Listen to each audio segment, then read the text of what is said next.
What if I told you the only thing holding you back is you? Let's flip the script. Limiting beliefs. We all have them. They're those pesky thoughts that whisper, "You can't do that," or "You're not good enough." But guess what? They are just thoughts, not facts.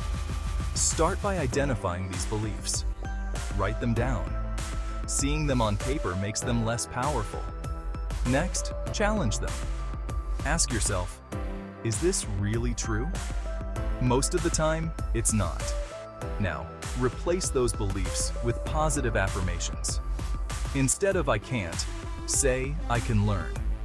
Instead of "I'm not good enough," say "I'm improving every day." It's all about transforming your mindset. Remember, you have the power to change your thoughts.